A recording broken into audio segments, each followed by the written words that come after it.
Friends, welcome to Biology Made Easy.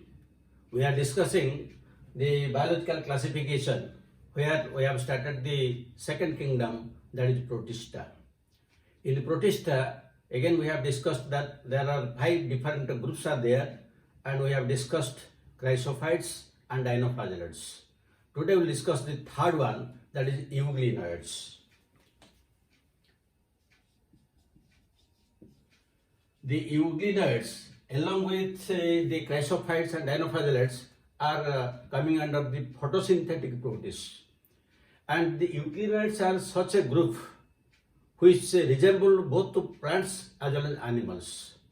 They resemble plants with respect to photosynthesis, and with respect to their mobile nature and the somatic construction, they resemble the animals. So let us discuss one by one what are the characters of the euglenoids. Now, number one, if we will discuss their habitat, usually they are found. These are usually found in case of the fresh water, and that must be stagnant. So stagnant fresh water is found in case of ponds, lakes. And again, this water should be full of organic matter. Then only they will grow profusely.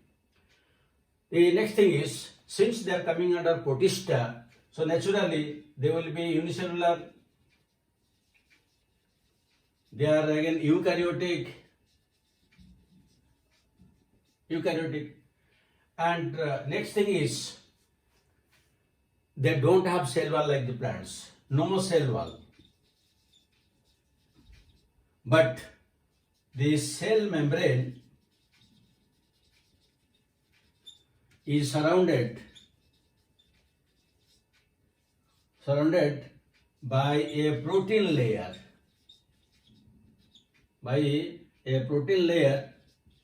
known as pellicle. This is important from examination point of view, pellicle.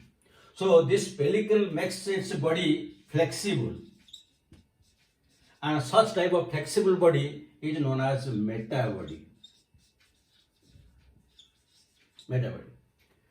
And since it is eukaryotic, you will find all membrane bound organelles present.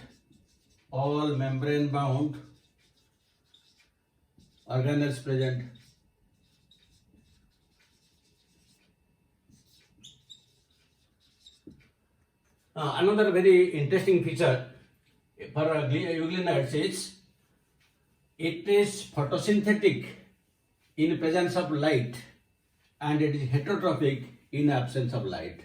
That means it has both phototrophic and heterotrophic habit, and we can call it mixotrophic. That means from the nutrition point of view, it is mixotrophic. And it may be photosynthetic or it may be heterotrophic. So it is photosynthetic in presence of light,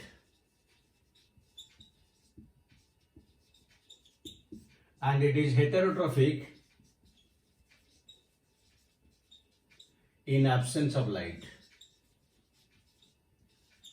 So when the euglenoids, the common example is also euglena. When it is on the surface of water and gets light, it photosynthesizes. But when it goes deep into water where sufficient light is not available, or even in dark, it behaves like the predators, and it can take food by taking small animals. So it is both. This is the plant character, and that is the animal character. Then it has some other interesting characters, but those things we will discuss only through the help of a diagram.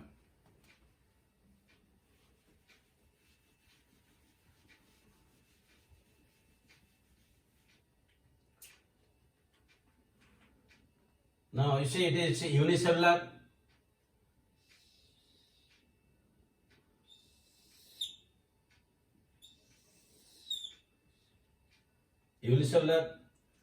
then we'll find this opening. This opening is known as cytostoma. And here in this cavity there will be two flagella. One flagella is quite long flagella. It is of tin cell type, and it helps in locomotion. Now there is one second one. The second one is within this cavity, and it has just like a spinning movement, whirling movement, so that when the euglenoid moves, it captures food to this second and smaller one. So this is the smaller one, the smaller flagella, and its main function is it captures food. So there are, that means it is, we can call that it is a biflagellate, and the one large and one small having different functions. The bigger one is helps in locomotion, and the smaller one helps in capturing food. The next thing is it has a big nucleus. It has also, you'll find this is the nucleus. Then one contractile vacuole is there. And since it is photosynthetic, here we'll get the chloroplasts are there. So here one radiating chloroplast is there.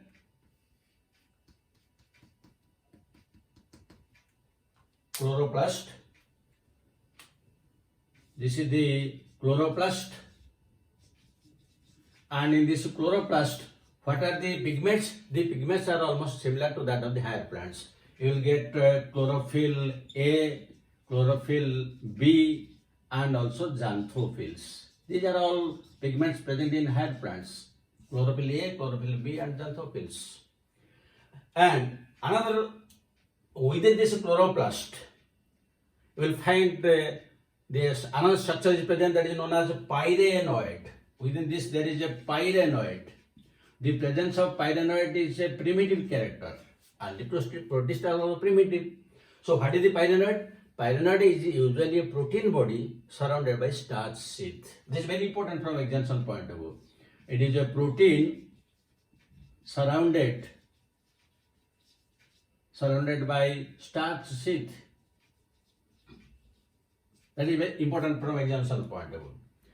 And another very interesting thing is, in the euglenoid, towards this anterior side, we'll get one stigma or eye spot. This one is known as stigma, or we can call it as the eye spot, or we can call it as paraflagellar body.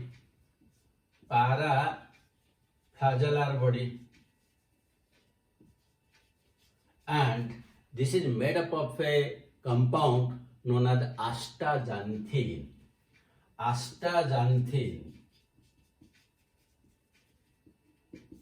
What is the function of this stigma or eye spot?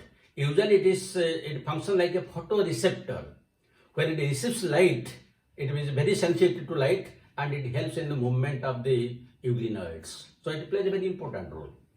Now, in addition to all these things, also you will get some reserve materials. So these are food materials here and there. These are food materials. The reserve food materials are known as paramylon bodies. These are known as paramylon granules. And these are nothing, these are simple the polysaccharides, or you can tell they are the carbohydrates.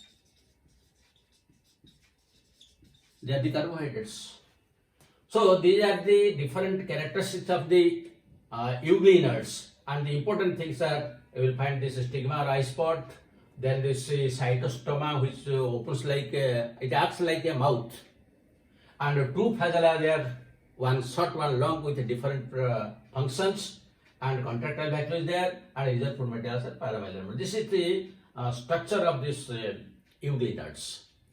Now let us discuss the reproduction.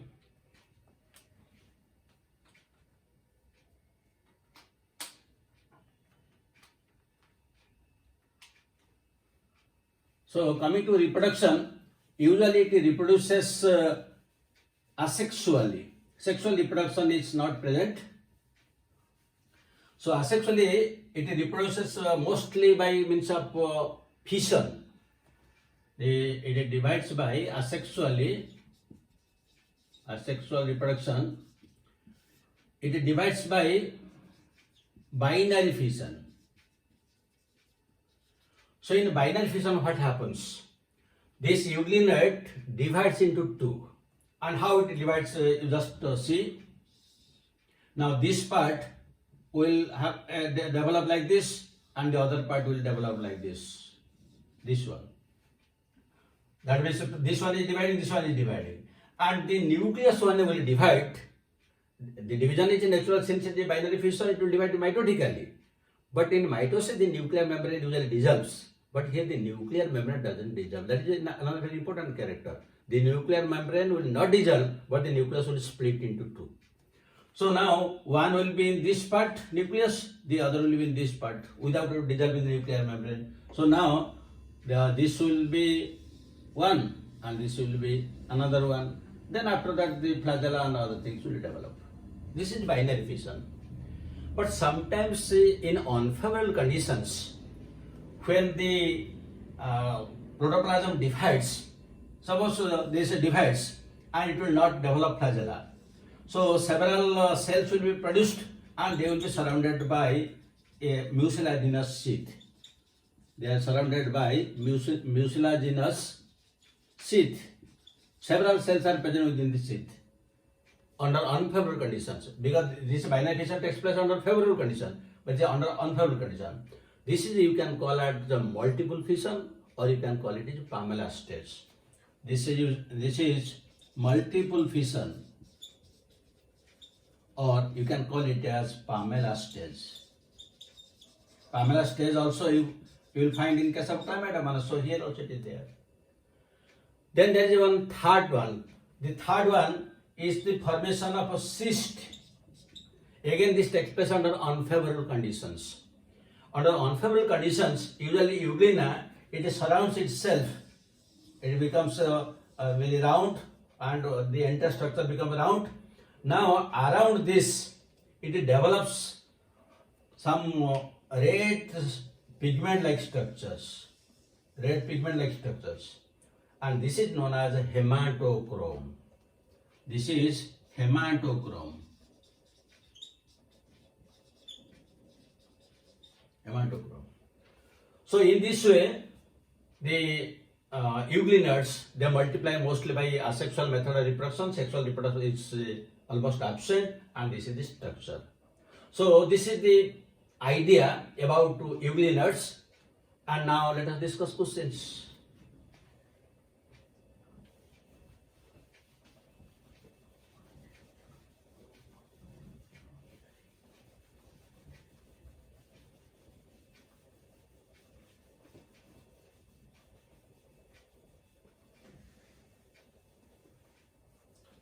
Now one question you can take.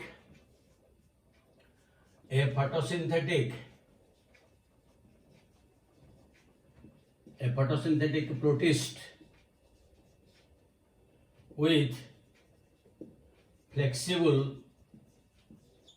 flexible body is A choice paramecium, B choice euglena, C choice diatom, D choice nostiluca. Then you can take a second question. Euglena differs from plants in having HOS chlorophyll A, B choice, pellicle, C choice, membrane bound organelles,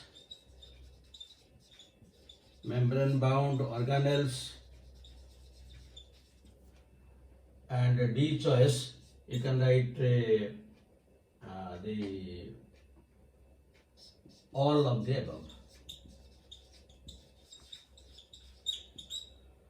So these are the type of questions which are usually asked in all entrance examinations.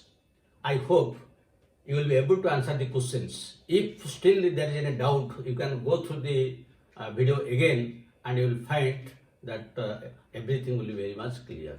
So thank you very much. God bless you. Have a good day.